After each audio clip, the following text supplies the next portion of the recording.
प्यारी सत्संग जियो, हर जन्म में जीव को कोई ना कुछ कर्म मिलते हैं। कोई अच्छे मिलते हैं, कुछ बुरे मिलते हैं।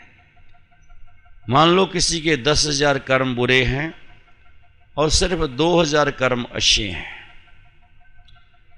लेकिन जिंदगी चलाने के लिए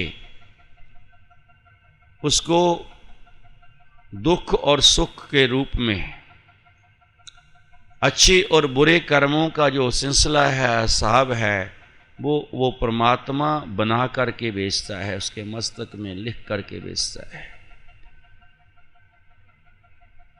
उस टाइम के हिसाब से जन्म देता है जिस टाइम पे आम ब्राह्मण लोग उस टाइम को लेकर के कुंडली बनाते हैं, इसका नाम क्या होना चाहिए, जिससे ये पता चलता है कि इसके कर्म कैसे होंगे, ये अब आगे क्या करेगा, पिछला जन्म इसका कैसा रहा है, और इन जन्मों के जो आज का जन्म है, अब का जन्म है, इस जन्म के हिसाब से इसके कैसे कर्म होंगे और अगला जन्म कैसा मिलेगा।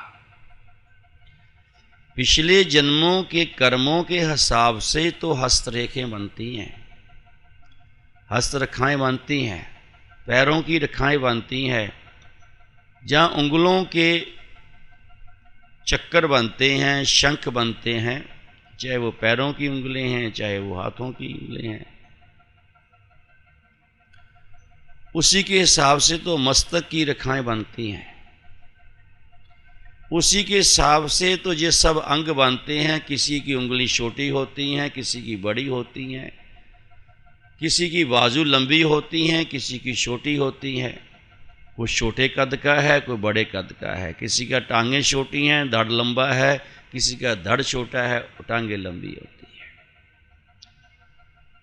किसी की आँखों से पता चलता है कि इसका जीवन कैसा रहेगा, किसी के नाक से पता चलता है, किसी का उसने पतला बना दिया या किसी ने मोटा बना दिया। ये सारा ही जितना भी सिलसिला है शरीर का, जिस अनोखे जामे को सबसे उत्तम जामा कहा गया है, कहाँ किसी के तिल लगा दिया, किसी के कहाँ उस मालिक ने अपनी निशानी, जो कि कहते हैं तिल किसी को नजर नहीं आता, उसको खुद को आम जीव कह देते हैं, वो अच्छा होता है। पर ये चीजें सब नीचे की हैं।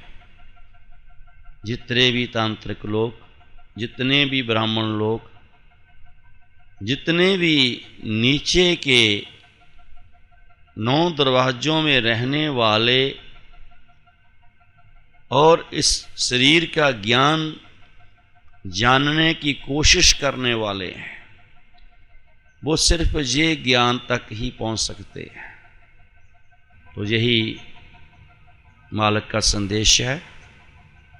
इसके साथ ही नानक नाम चढ़दी कला तेरे पाने सर्वदा भला।